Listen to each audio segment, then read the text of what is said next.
Hello, Patriots. You know, James Comey's blood pressure just shot up through the roof. Why? Stay tuned. Before we jump in, please like, comment, share, and subscribe. This really helps us grow the channel and get the message out.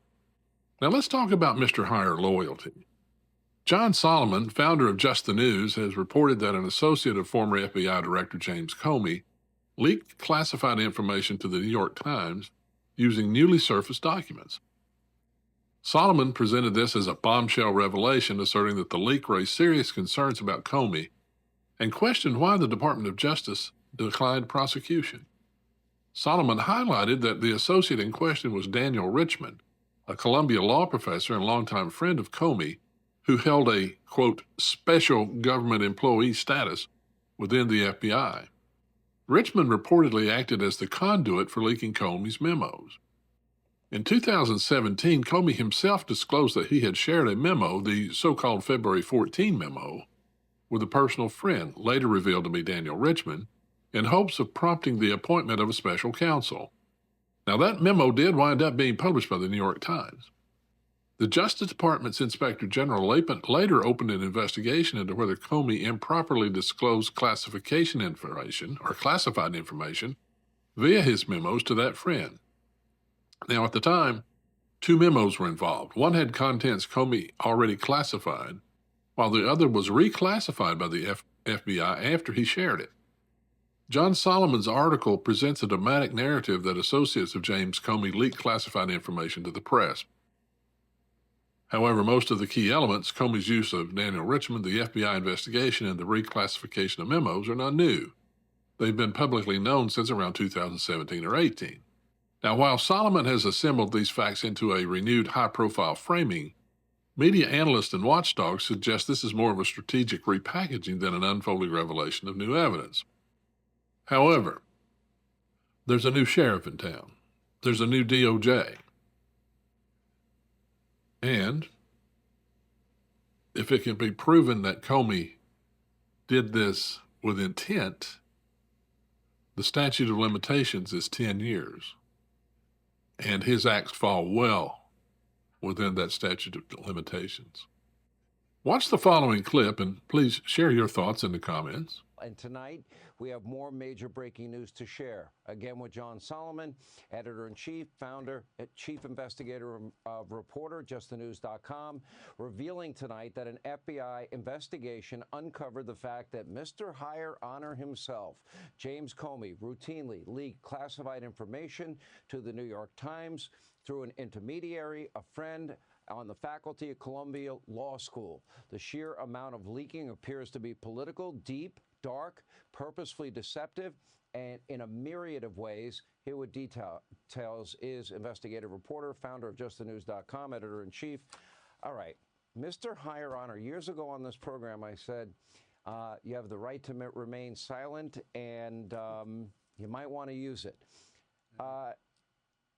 This is a very long piece that you have here. Yeah. It is a worthwhile read. I'll let you sum it up, and then I want your conclusion on what you're finding here, because to me it's very damning. Well, what you find out is that James Comey decided not to work through the FBI press office when he wanted to change the narrative in Washington, burnish his reputation against attacks from Democrats, and try to sully Donald Trump's reputation. If you remember, Democrats were mad that James Comey let out of the bag just before the election that there might be some new evidence in the Hillary Clinton email scandal. Hillary blamed Comey for throwing the election. She blamed the Russians for throwing the election. She blamed everybody but herself for throwing the election for her. But Comey was trying to rehabilitate that. And so he had an intermediary, a Columbia law professor by the name of Daniel Richman, who the FBI confirmed and interviewed. And Richman said, yes, I used my relationship with a New York Times reporter named Michael Schmidt. He's one of the authors of the Pulitzer Prize-winning package that President Trump is now suing over. And my goal was to improve negative stories about James Comey and to set a narrative, i.e. set the Russia collusion narrative. This guy worked around the official channels of the FBI press office. And at one point, the FBI noted, you met with James Comey. He gave you access to classified information. A short while later, you had a conversation with that New York Times reporter, and he ends up reporting something that appears to be classified. Did you do it?